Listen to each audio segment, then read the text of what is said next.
अस्सलाम वालेकुम रहमतुल्लाह।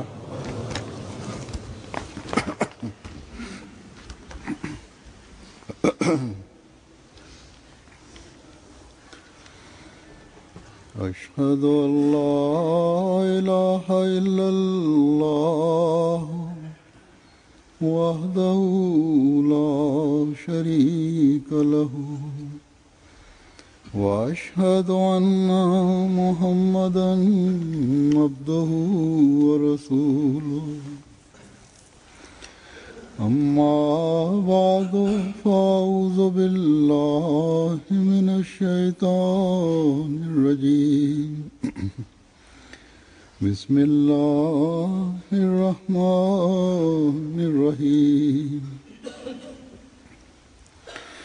अल्हम्दुलिल्लाहि रब्बिल आलमीन अर्रहमानिर रहीम मालिकि यौमिद्दीन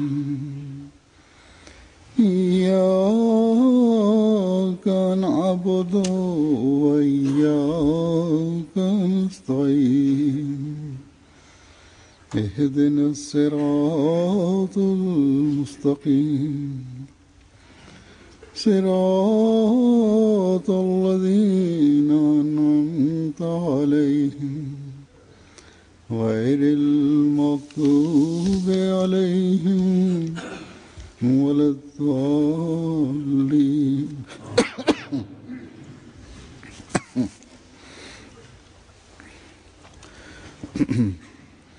Hazrat Masih Maud sagt an einer Stelle, solange man Standhaftigkeit nicht hart zeigen kann, ist auch das Bayat unvollständig.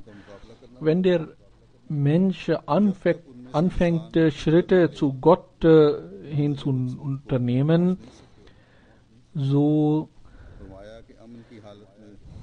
hat er mit vielen Schwierigkeiten und Problemen zu tun.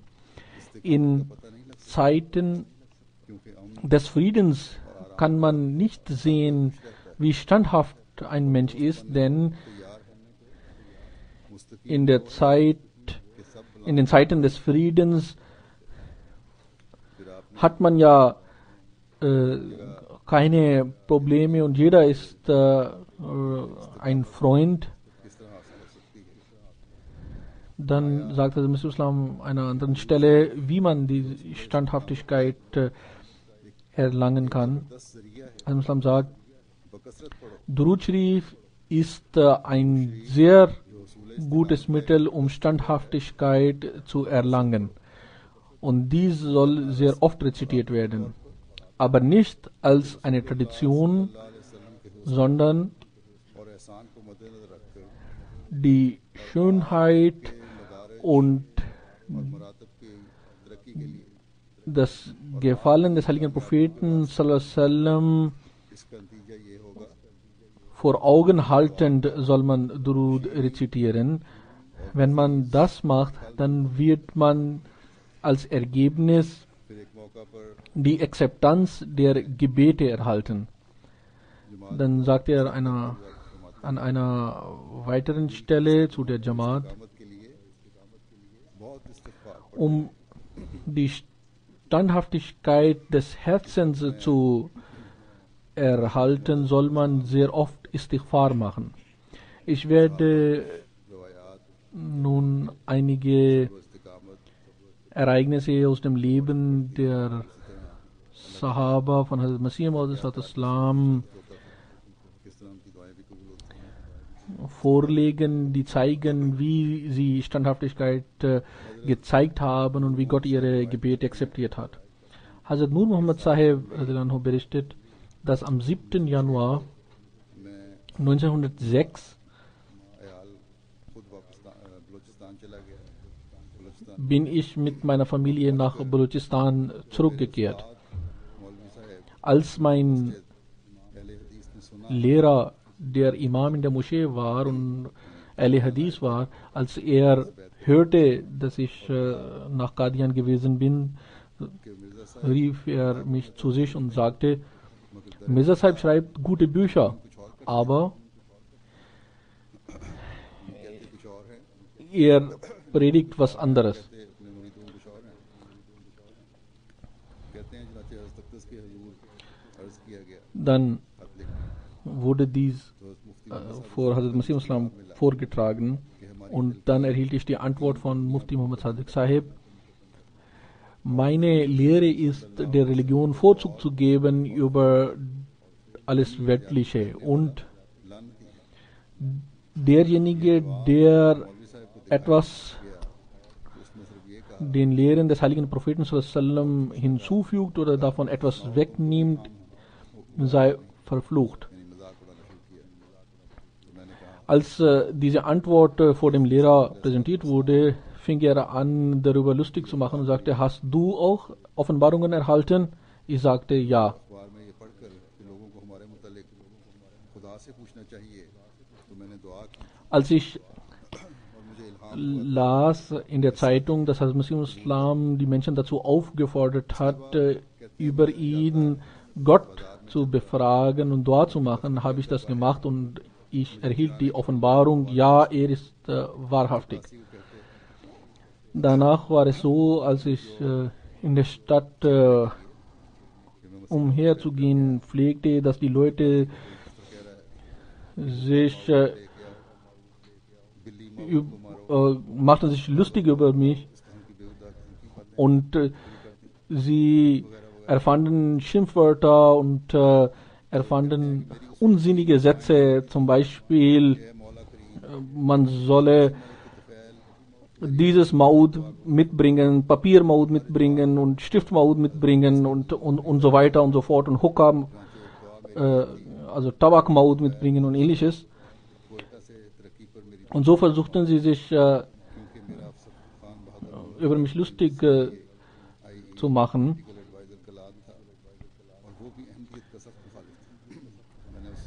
Auch einer meiner Vorgesetzten war ein sehr großer Gegner der Jamaat. Ich betete, machte Dua, dass Gott mir von dort woanders hinbringen sollte, und zwar indem mein Rang erhöht wird.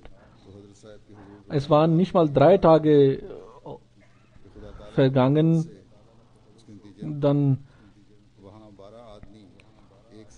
wurde ich von dort versetzt und an dem neuen Ort, wo ich hinging, konnte ich in einem Jahr 12 Menschen zu Ahmadis machen, und es ging keine Nacht, in der ich nicht es verging keine Nacht, in der ich nicht Offenbarungen erhielt.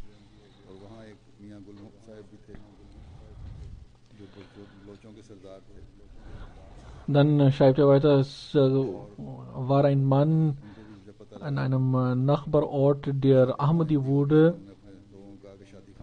Er hieß Gul Muhammad.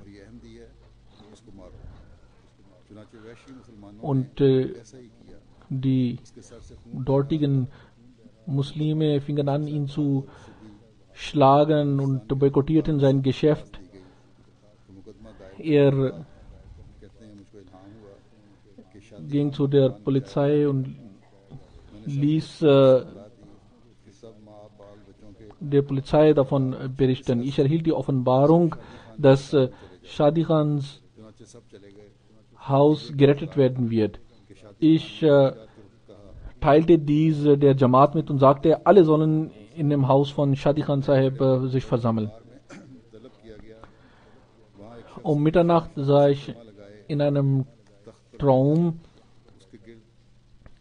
dass viele Menschen versammelt sind und viele Heilige befinden sich auf einer Plattform und Hazrat Masih Maud Islam wartet auf mich.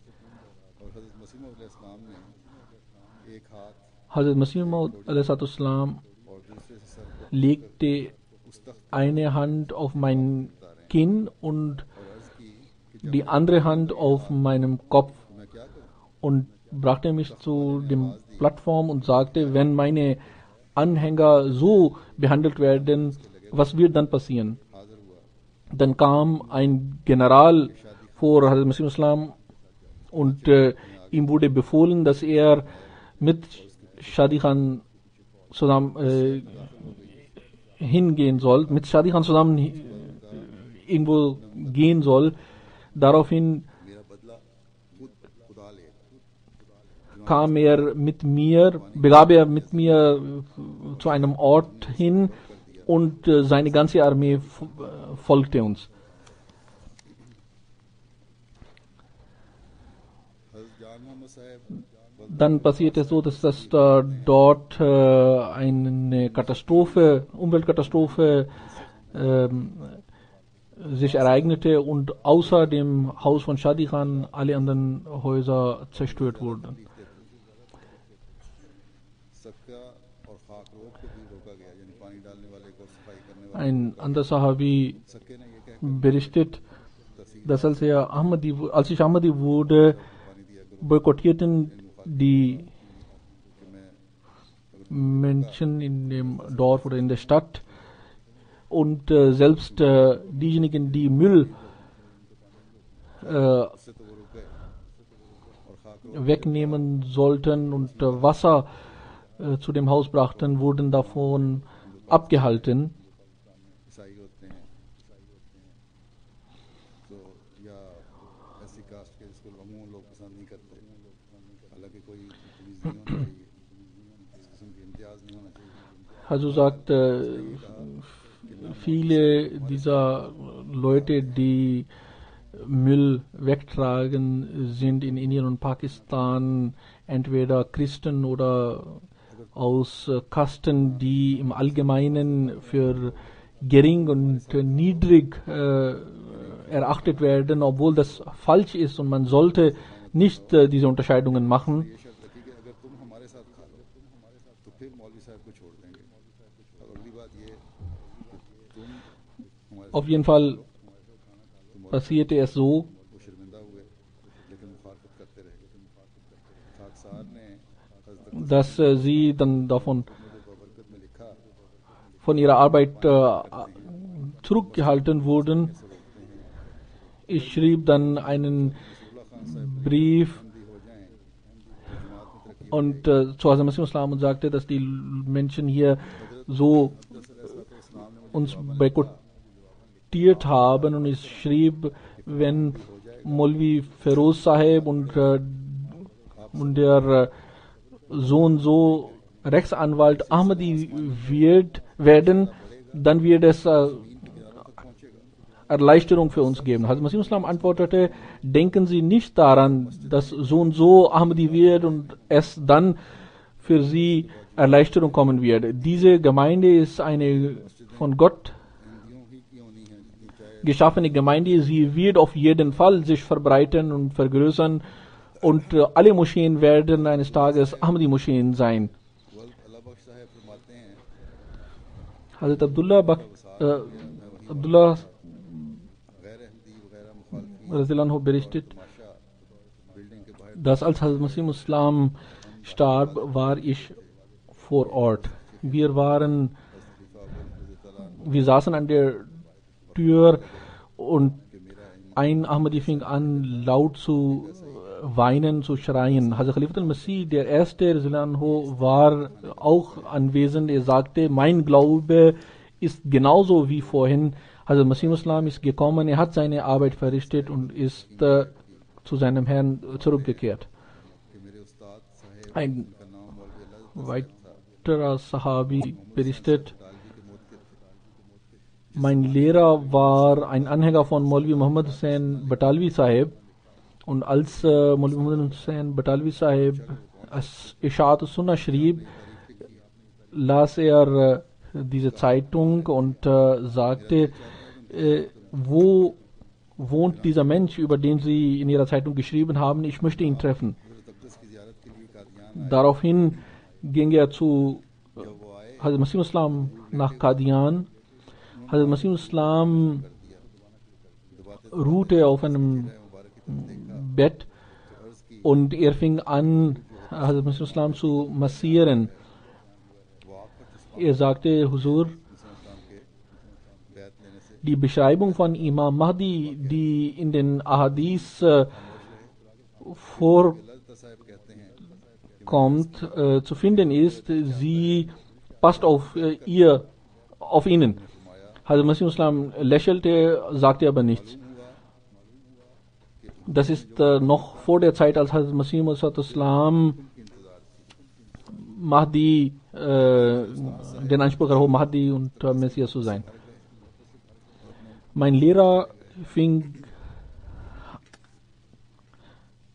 kehrte wieder zu seinem Dorf zurück, hatte aber große Liebe und Zuneigung zu Hazrat Masih Islam. Und es schien so, dass Hazrat Masih Islam diese spirituellen Ränge schon damals erhalten hatte, aber er hatte es noch nicht verkündet. Als Hazrat Masih Islam bekannt machte, dass er Bayat abnehmen soll, machte er auch Bayat.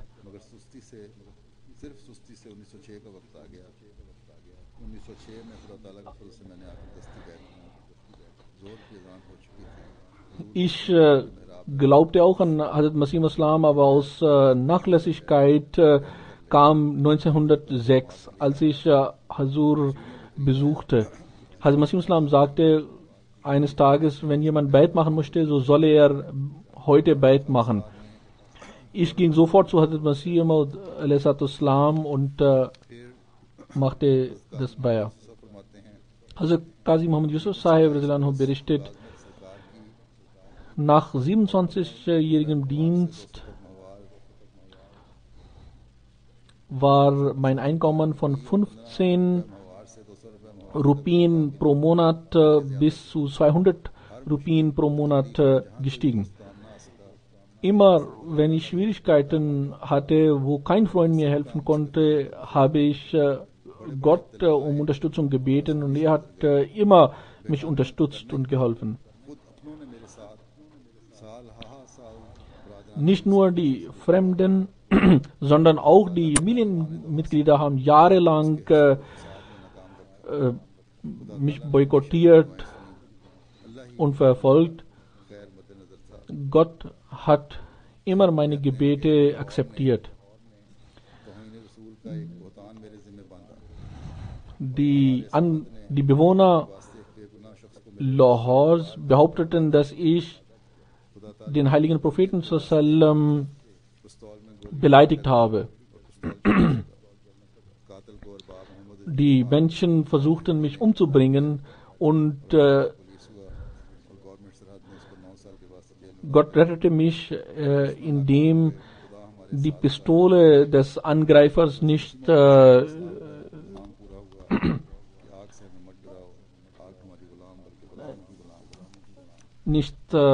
ihre Wirkung entfaltete und die Kugel mich nicht erreichte. Ein anderer Sahabi von Hazrat Masih Islam berichtet, dass 1902 gingen wir nach Lahore, um dort eine Jalsa der Anjuman Jamaat Islam zu hören. Und dort sahen wir, dass jemand sagte, ich schwöre beim heiligen Koran, dass Mirza Sahib Lepra bekommen hat. Ich sagte zu meinen Freunden, gut, gehen wir nach Qadian und sehen wir, was mit Mirza Sahib ist, damit wir mit unseren eigenen Augen Zeugnis davon ablegen können. Wir gingen nach Qadian und sahen Hazrat Masih Islam beim Namaz, dass Hazrat Masih Islam richtig und gesund war. Meine Freunde waren darüber sehr verwundert. Hat dann unser Imam falsches Zeugnis abgelegt? Am nächsten Morgen ging ich zu Khalifatul Masih al-Awwal Anhu und fragte danach. Hazrat Khalifatul Masih al-Awwal sagte, das ist der Mirza, den ihr sucht. Ihr könnt nun entscheiden, wen ihr für den Wahrhaftigen haltet, euren Molvi oder Mirza Sahib, der vor euren Augen gesund ist. Nach dem Zuhr-Gebet berichtete ich davon, Hazrat Masih Islam Hazur lächelte und sagte, die Molvis betrachten Lügen für zulässig, wenn es um meine Person geht. Der heilige Prophet sallam hatte schon vorher gesagt, dass die Molvis so sich verhalten werden. Nach dem Gebet sagte ich zu Hazrat Masih Islam, ich möchte Bayat ablegen und auch meine Freunde möchten Bayat ablegen, denn wir können diese Lügen nicht akzeptieren. Hazrat Masih Islam sagte, so vorschnell Bayat zu machen ist nicht richtig. Sie haben noch nicht gehört, was unsere Lehren sind. Bleiben Sie einige Tage bei uns und dann sollten Sie entscheiden. Denn wenn Sie Bayat machen und zurück nach Hause kehren und dann sich abwenden, so ist das eine größere Sünde. Wir blieben dann einige Tage in Qadian. Hazrat Masih Islam ging nach dem Gebet nach Hause und nach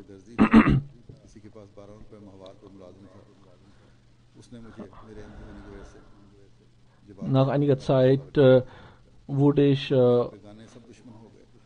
aus meinem Job entlassen, weil der Geschäftsführer in dem Geschäft, wo ich arbeitete, ein Anti-Ahmadi war. Dann machte ich mein eigenes Geschäft auf, Restaurant oder Imbissmäßiges. Und sie sagten, dass man solle nicht bei diesem Ahmadi etwas zu essen zu sich nehmen. Also sagt, das ist immer noch der Fall. Von anderen ganz zu schweigen, selbst in Lahore High Court, das Landesgericht, haben die Anwälte entschieden, dass da Shazan von Ahmadis hergestellt wird, solle man kein Shazan mehr trinken. Auf jeden Fall, dieser Sahabi berichtet weiter, die Situation wurde so, dass ich mehrere Tage lang hungrig bleiben musste, nichts zu essen hatte. Ich ging nach Qadian und berichtete Hazrat Masih Islam davon. Hazrat Masih Islam sagte, wenn sie Standhaftigkeit zeigen werden, so wird Gott die Zeiten ändern und sie werden es viel einfacher haben. Er berichtet weiter, so verging ein Jahr in diesen Schwierigkeiten. Ich kehrte wieder zu Hazrat Masih Islam zurück und berichtete ihm davon und fing an zu weinen und sagte, Hazur, geben Sie mir die Erlaubnis, dass ich nach Afrika auswandere. Hazrat Masih Islam sagte, manchmal sind die Prüfungen sehr schwer und ich habe die Befürchtung, dass nicht solche Schwierigkeiten kommen, dass sie nicht mehr Standhaftigkeit zeigen können. Dann sagte Hazur, okay, ich werde Dua machen und morgen Ihnen darüber etwas sagen. Am nächsten Tag sagte Hazrat Masih Islam, ja, Sie können nach Afrika gehen, aber behalten Sie immer vor Augen, dass Sie dort von der Jamaat, die Botschaft der Jamaat verbreiten. Hazrat Ghulam Ali Sahib Razilanhu berichtet von der Ankunft von Hazrat Masih Islam in Lahore, dass in jenen Tagen Hazrat Masih Islam hatte einen Vortrag in Lahore gehalten und es wurden Mitteilungen herausgegeben und einige der Sahaba gingen mit den Anzeigen von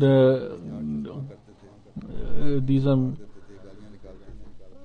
Bekanntmachungen, mit diesen Bekanntmachungen überall in der Stadt und klebten sie und die Gegner der Jamaat ergriffen sie und schlugen sie.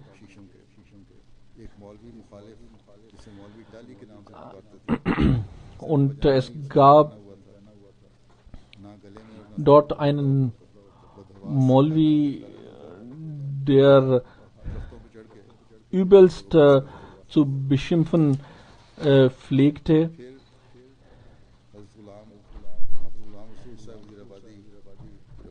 Er war ein Gegner der Jamaat und pflegte die Sahaba auch zu beschimpfen. Der Sahabi berichtet weiter, dass ein anderer Sahabi berichtet, dass er nach Qadian ging und zu Hazrat Masih Islam, dass er zu Hazrat Masih Islam ging und ihm davon berichtete, dass als ich Ahmadi geworden war, haben meine Gegner angefangen, mich mit Anklagen zu überziehen und sie haben mit Lügen mein Haus von mir weggenommen.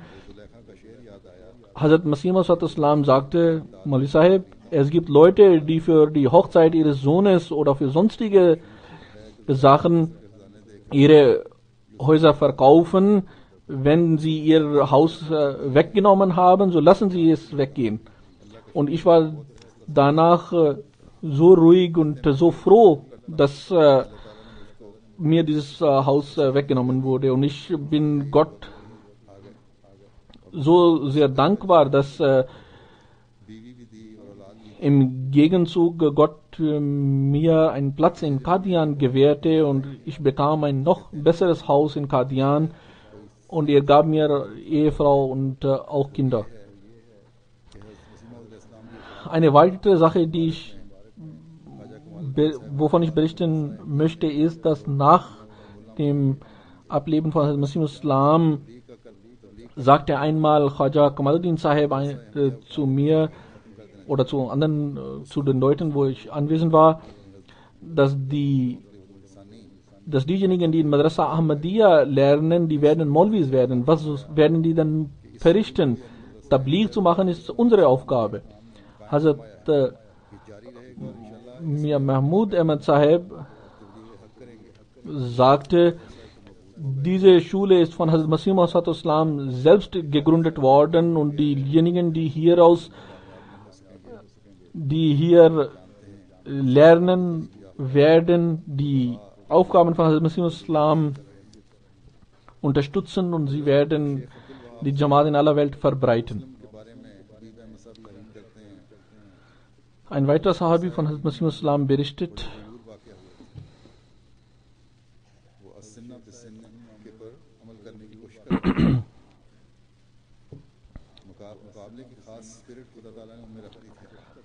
dass ein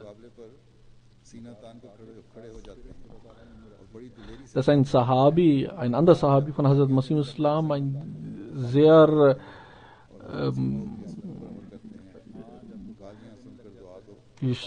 standhafter und Mensch gewesen ist, der aber auch sehr hart war und an Auge um Auge und Zahn um Zahn glaubte. Aber nur wenn die Gegner anfingen, Hazrat Masih Islam oder die Jamaat zu beschimpfen, und nachdem er Ahmadi geworden war, blieb er stumm und hörte all diese Beschimpfungen, ohne sie zu erwidern.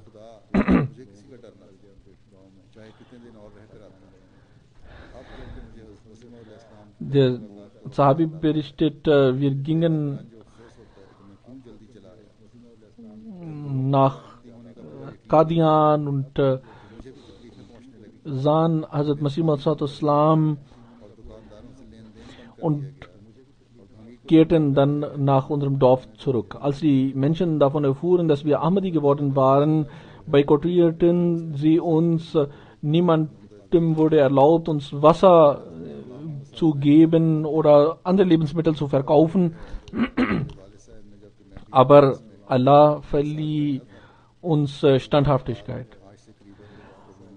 Ein weiterer Sahabi berichtet, dass einmal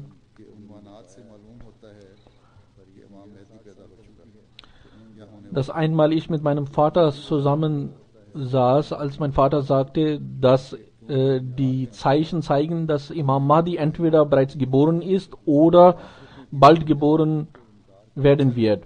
Und wenn ihr davon erfährt, so sollt ihr sofort ihn akzeptieren, denn diejenigen, die leugnen und ablehnen, werden bestraft. Und er sagte auch, falls ich die Möglichkeit bekomme, ihn zu erkennen, so werde ich als Erster an ihn glauben. Aber es passierte so, dass noch bevor Hazrat Masih Islam den Anspruch erhob, Imam Mahdi zu sein, starb er. Aber als ich dies vernahm, als Hazrat Masih Islam dies bekannt machte,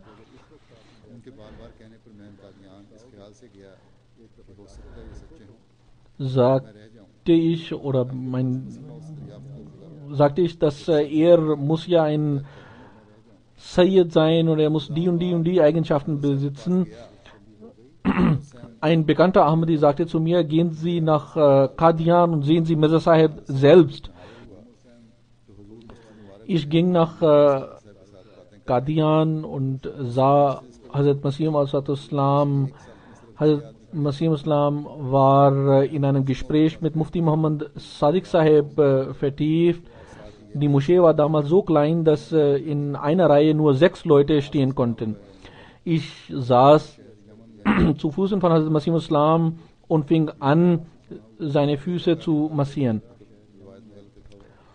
Ich sagte zu Hazrat Masih Islam, ich habe von Menschen, von anderen Leuten gehört, dass Imam Mahdi, dass Hazrat Isa Islam auf ein Minarett in der Nähe von Damaskus herabsteigen wird und er wird unten Imam Mahdi finden. Aber Sie sind ja aus der Mughal-Familie. Wie können Sie denn Imam Mahdi sein? Können Sie es bitte mir erklären? Hazrat Masih Islam legte seine Hand auf meinem Rücken und sagte zu Hazrat Mufti Muhammad Sadiq Sahib, erklären Sie ihm. Mufti Muhammad Sadiq Sahib nahm mich mit und er erklärte mir die Argumente. Ich sagte, ich möchte sofort Bait ablegen. Hazrat Masih Islam antwortete, lernen Sie noch mehr. Dann später sagte ich zu Hazrat Masih Islam, dass ich doch Bait ablegen möchte. Ich sagte zu Hazrat Masih Islam, ich habe eine Tochter, die ist erwachsen und die ist verlobt mit einem Nicht-Ahmadi. Was soll ich tun? Hazrat Masih Islam sagte, es ziemt sich nicht, ist nicht gut, dass man etwas Gutes von sich weggibt. Denn wenn sie das machen, dann werden die Kinder, die aus dieser Verbindung hervorgehen, werden meine Gegner sein. Hazrat Masih Islam sagte auch, ab heute können sie auch hinter anderen nicht mehr das Gebet verrichten. Ich ging mit meiner Familie zurück und fing an, alleine zu beten. Die Menschen fingen an zu sagen, er ist ein Ahmadi geworden und deshalb ist die Verbindung,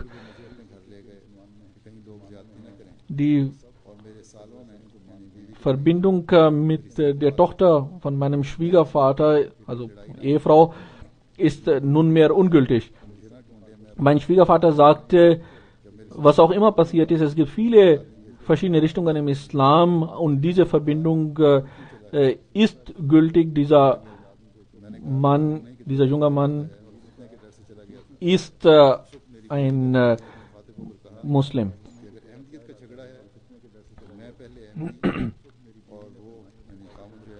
Auch die Brüder meiner Frau fingen an, gegen mich zu sein. Meine Frau sagte zu ihren Brüdern, wenn ihr ihn deshalb entgegenstellt, dass er Ahmadi geworden ist, so höret, dass auch ich eine Ahmadi-Frau bin. Und was eure Unterstützung und Hilfe betrifft, so brauche ich die nicht.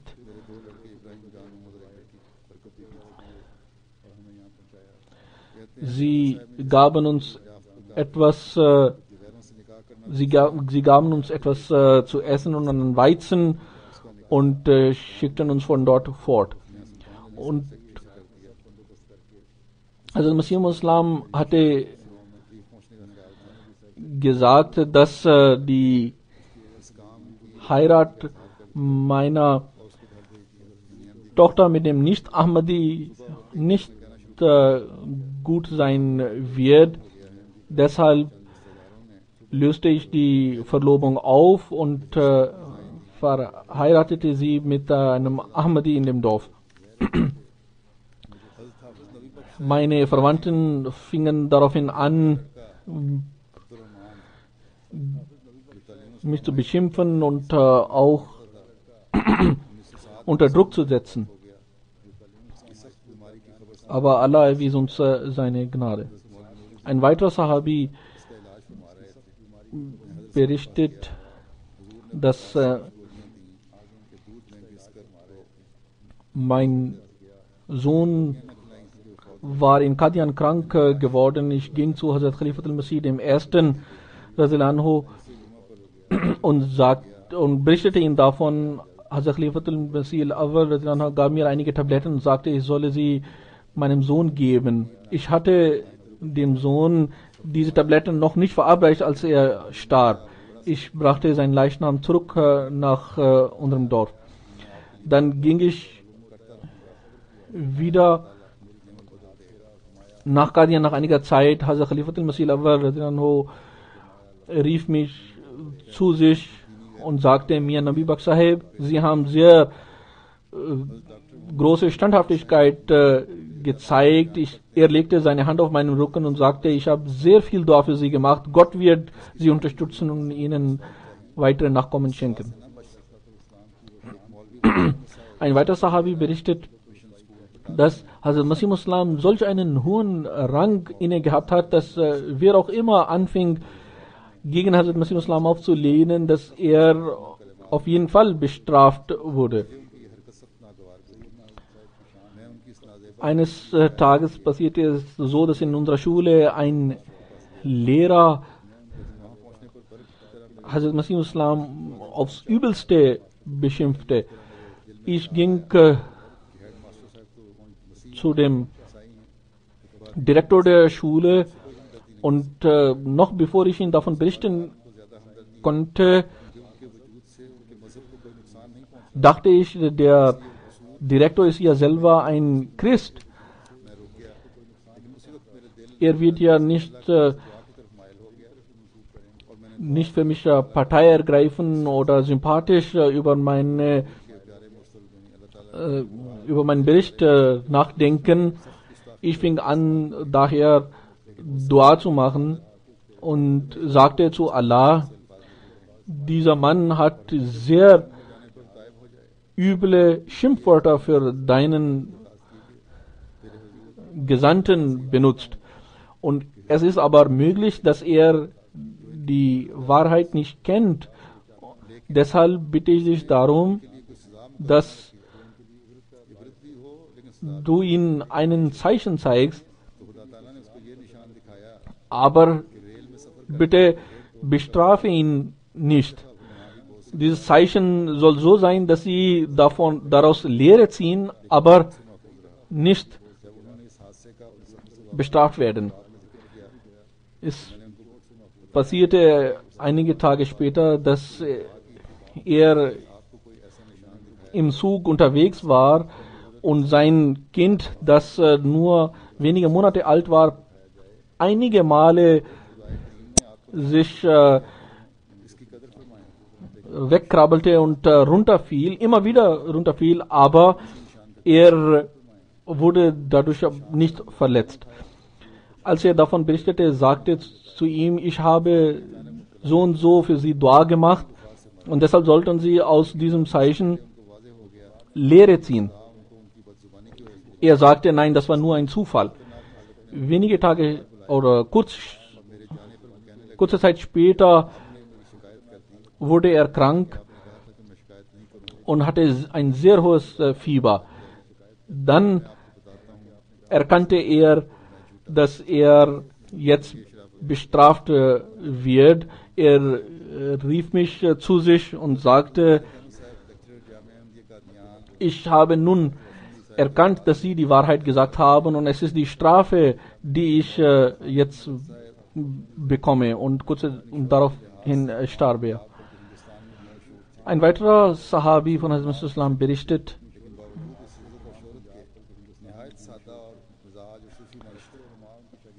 dass berichtet von einem Mann, dass er ein sehr großer Gelehrter war und indienweit als Gelehrter bekannt war. Und er hatte die Gewohnheit, dass er gegen Hazrat Masih Islam nichts zu sagen pflegte. Hazrat Munshi Imamuddin Sahib berichtet, dass eines Tages war es so, dass Mirza Imamuddin und Mirza Nizamuddin eine Mauer vor der Moschee errichten ließen und dadurch wurden die Ahmadis daran gehindert, zur Moschee zu gehen. Hazrat Masih Islam erhob eine Anklage dagegen. Hazrat Masih Islam berief mich und sagte auch, sie sollen einige Zeugen vorbringen, die bezeugen, dass vor der Richtung dieser Mauer die Menschen hier durch diese Straße zu gehen pflegten. Daraufhin brachte ich solche Zeugen. Mirza Nizamuddin Sahib fragte, bist du gekommen, um Zeugnis abzulegen? Mein Bekannter sagte, ja. Mirza Sahib fing an zu beschimpfen und daraufhin sagte mein Bekannter, Mirza Sahib, wenn Sie zu uns kommen, um zu jagen, so werden wir Ihnen dies nicht mehr erlauben. Mirza Nizamuddin Sahib sprach mit mir ein Jahr lang nicht mehr. Nach einem Jahr ging er zu unserem Dorf oder Stadt und sagte, warum sprechen Sie mit mir nicht? Ich sagte, wenn ich mit Ihnen anfange zu sprechen, so werden Sie gegen Masih Islam etwas sagen.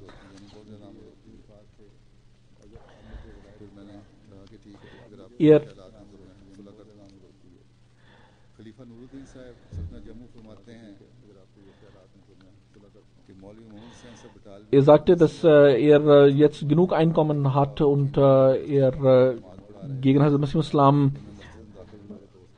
nicht mehr schimpfen wird. Daraufhin sagte ich, okay, wenn Sie das versprechen, so bin ich bereit, mit Ihnen zu sprechen. Ein weiterer Sahabi von Hazrat Masih Islam berichtet, ich ging zu Maulvi Sahib in der Moschee und ich berichtete ihm davon, dass ich nicht hinter Nicht-Ahmadis mein Gebet verrichte, und nicht nur das, sondern ich mag es auch nicht, wenn Nicht-Ahmadis hinter mir beten.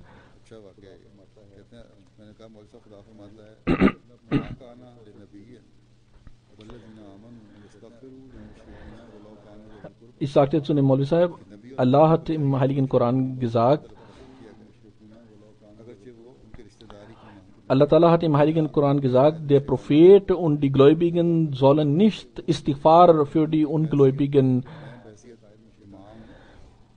beten. के लिए क्या दुआ करूंगा कि या अल्लाह मुझे बख्श और किसी Und जो तेरे मसीह का मुनकर है उसे गालियां दे weiterhin ist das so, und erstens ist das so, dass sie soll, Mohammad नजीर फारूक dass, बयान करते हैं dass ich के बाद 1908 में खुद अपने गांव hinter ihnen nicht beten kann, weil sie an Schirk glauben. Und außerdem ist das so, wie kann ich für sie Istighfar machen, wenn sie Hazrat Masih Islam beschimpfen und ablehnen und leugnen.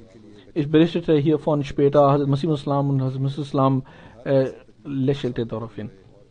और अपनी ईमानदारी और गैरत को कभी भी मीडिया में न होने दिया इसकी इज्जत में अल्लाह ताला ने Ein weiterer Sahabi von Hazrat Masih Islam berichtet, हमेशा अल्लाह ताला के शुक्र अदा करने में न होने दिया हज़रत शेख ज़ैनुल आबदीन साहब रज़ी ताला अन्हु बयान करते हैं berichtet von einem weiteren Sahabi, dass nachdem Ahmadi geworden war, sehr große Standhaftigkeit zeigte und alle Verfolgung und Gegnerschaft durch die Verwandten und die Nachbarn auf sich nahm.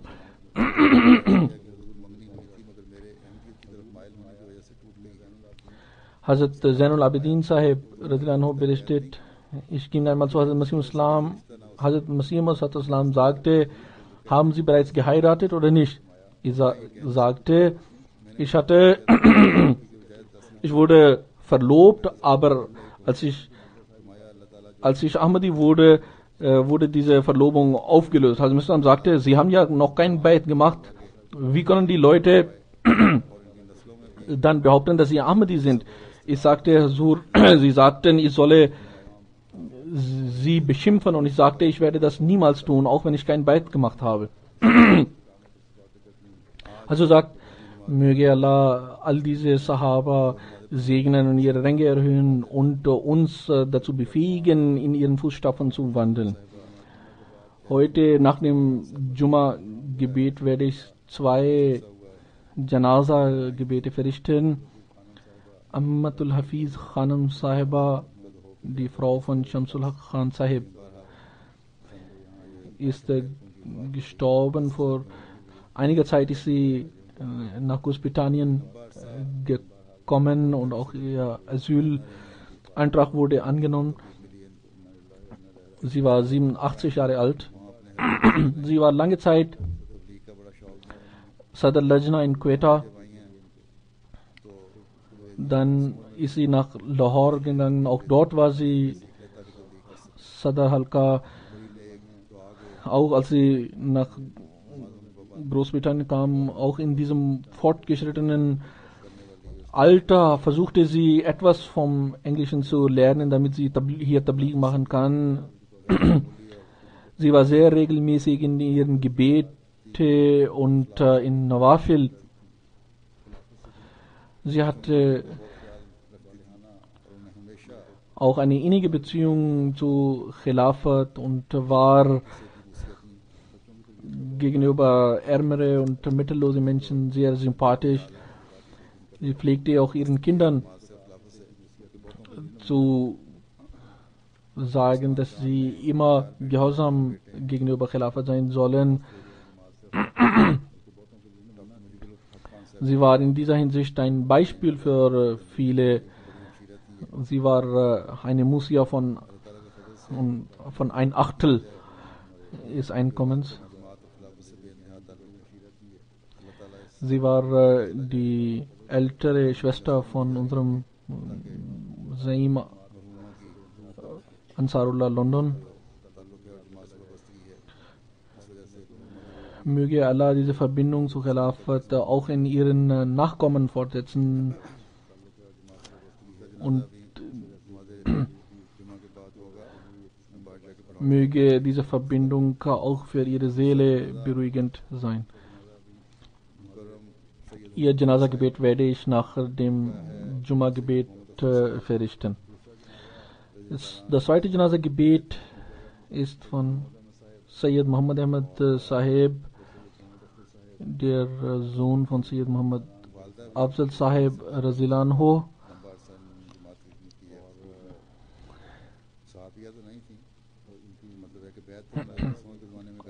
auch बल्कि शायद अपने कामत से पहले बैत की थी।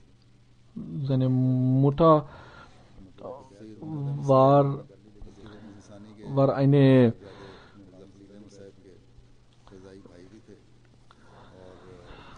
eine Frau, die keine Sahabiya war, weil sie Hazrat Masih Islam nicht gesehen hatte, aber zur Zeit von Hazrat Masih Islam noch Bayat gemacht hatte.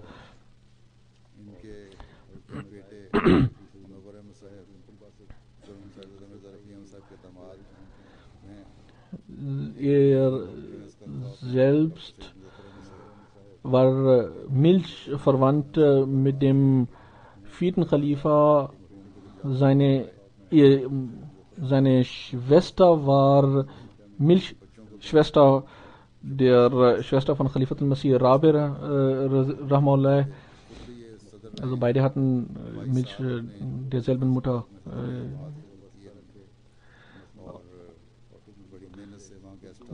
Beide wurden von derselben Mutter gestillt.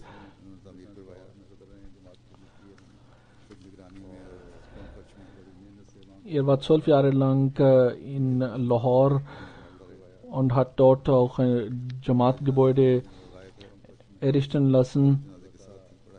Möge Allah seine Ränge erhöhen.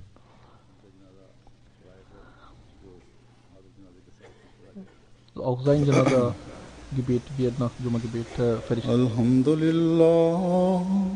الحمد لله نحمده ونستعينه ونستغفره ونؤمن به ونتوكل عليه ونعوذ بالله من شرور أنفسنا ومن سيئات أعمالنا من يهده الله فلا مضل له ومن يضلل فلا هادي له ونشهد أن لا إله إلا الله ونشهد أن محمدا عبده ورسوله عباد الله رحمكم الله إن الله يأمر بالعدل والإحسان وإيتاء ذي القربى وينهى عن الفحشاء والمنكر والبغي يعظكم لعلكم تذكرون اذكروا الله يذكركم وادعوه يستجب لكم ولذكر الله أكبر